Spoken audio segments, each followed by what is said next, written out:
ఇందులో జరిగిన తప్పిదం ఏంటంటే మాకు యాక్చువల్లీ పోలీస్ డిపార్ట్మెంట్ నుంచి ముందుగా ఒకరోజు ముందు కాల్ చేశారు. వెళ్ళాం, మీటింగ్కి రమ్మనంటే వెళ్ళి వాళ్ళు చెప్పిన టైమింగే, మీరు లక్షలాది మంది వస్తారు, ఈ లక్షలాది మందికి ఇబ్బంది కావద్దంటే మీరు ఈ టైంలో రండమ్మా, మీకు ఏ ఇబ్బంది ఉండదు, మిమ్మల్ని సాఫీగా పంపిస్తాము. మోరోవర్ అందులో ఇంకో మాట చెప్పింది ఏంటంటే, హామీ ఇచ్చింది, ఇది కూడా వీడియోలు ఉన్నాయి, నేను పెడతాను ఇవి.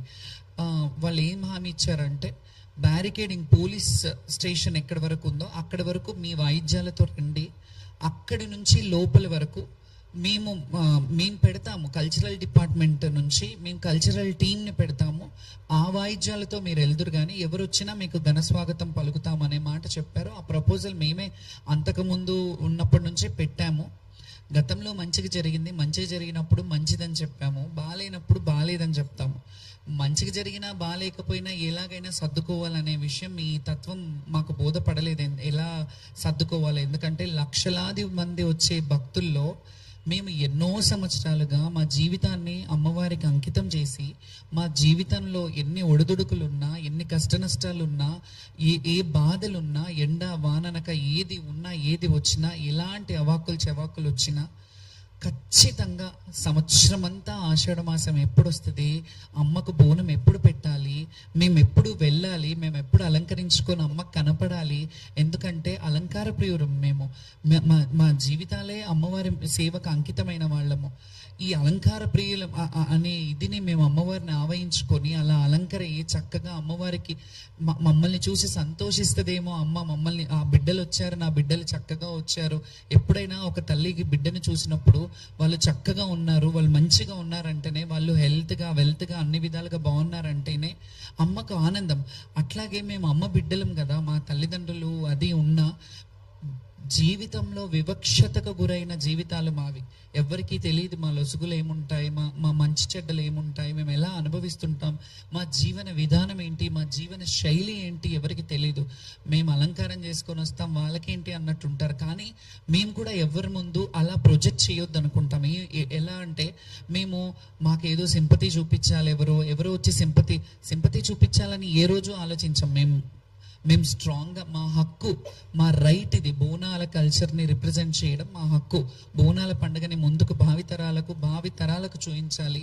ఈ కల్చరల్గా హిందుత్వంలో ఉన్న ఈ బోనాల పండుగ ఏదైతే ఉందో, బడుగు బలహీన వర్గ బిడ్డలు ఏదైతే చేసుకుంటున్న పండుగ ఉందో, ఈ పండుగని మేము చూపించడానికి ముందు భావితరాలకు చూపించాలి. ఇలా ఉంటాయి దేవాలయాలకు కట్టుబడి, మేము దేవాలయాలకి ఎలాగైతే మేము కట్టుబాట్లు ఉండి కొన్ని దేవాలయాలని ప్రమోట్ చేస్తున్నాము, అవన్నీ గతంలో చూసినట్టయితే ఇన్ని వేల లక్షల మంది వచ్చేవాళ్ళు కాదు కదా. కొంతవరకు జనాలు వచ్చేవారు, జాతర అంటే జాతరలా జరిగేది. మేము ఎంతమంది 2004 పేపర్ కటింగ్స్ కూడా చూపిస్తాను.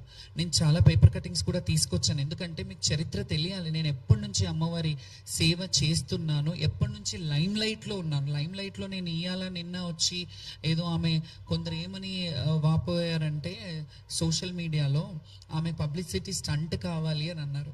పబ్లిసిటీ స్టంట్ కావాలంటే ఈ ప్లాట్ఫామ్ అక్కర్లేదు. నేను 2012లో 2011లో వీరంగం అనే సినిమా చేశాను. నేను అందులో హీరోయిన్ని. అందులో జోగిని వ్యవస్థ గురించి నేను పెట్టాను. నాకు లైమ్ లైట్ కొత్త ఏం కాదు, నేను పుట్టి బుద్ధిరిగినప్పటి నుంచి లైమ్ లైట్లోనే ఉన్నాను. నేను పుట్టి మా తల్లి ఒళ్ళో ఉన్నంత వరకు మా తల్లి లైమ్ లైట్లో ఉన్నాను. మా తల్లికి నేను ఫెమిలియర్. తర్వాత నేను ఊహ వచ్చినప్పటి నుంచి ప్రజలకు ఫెమిలియర్, జనాలకు ఫెమిలియర్. నేను ఇట్లా ఫెమిలియర్ పిచ్చి కానీ ఇంకేదో సోషల్ స్టంట్స్ చేయాలంటే నాకు చాలా వేస్ ఉన్నాయి. నేను అవి ఎంచుకోలేదు ఎప్పుడు. నన్ను నేను తగ్గించుకొని, నన్ను నేను అంటే అనుభవము వయసు అనేది కూడా అంటారు కదా, అది వచ్చిన కొద్దికి నన్ను నేను చాలా కంట్రోల్డ్గా, స్టేబుల్గా నన్ను నేను ప్రదర్శిస్తాను ఎవరి ముందు అయినా. ఎందుకంటే గతంలో చూసినప్పుడు చిన్నతనంలో చాలా సందర్భాల్లో ఏడ్చేదాన్ని, ఇంటర్వ్యూలలో కూడా ఏడ్చేదాన్ని. చాలా స్ట్రాంగ్గా ఉండడానికి ప్రయత్నిస్తాను, ఉంటున్నాను కూడా. ఎందుకంటే మనం చూసి 10 మంది నేర్చుకుంటారు అనే దాన్ని బట్టి.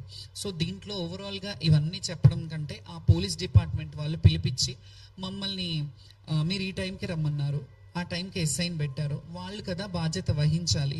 పోలీసుల మీద మేము ఇట్లా ఎందుకు చేశారు, మీరు ఇది కరెక్ట్ కాదు కదా అని అన్నాము. నెక్స్ట్ డే బోనాలు పడిపోయిన వాళ్ళే కొందరు బోనాలు పడిపోయినాయి అని చెప్పారు.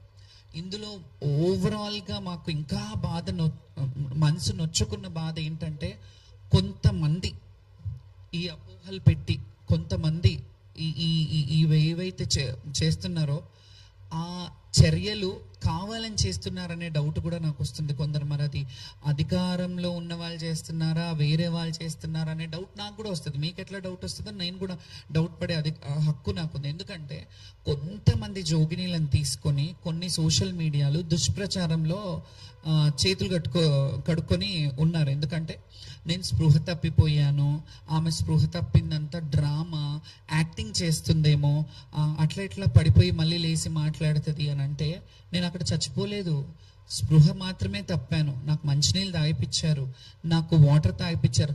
యాక్చువల్లీ ఇంకొక విషయం చెప్తున్నాను, నేను ఈ క్వశ్చన్లన్నీ జనాలు తెలియాలని నేను ఈ ప్రెస్ మీట్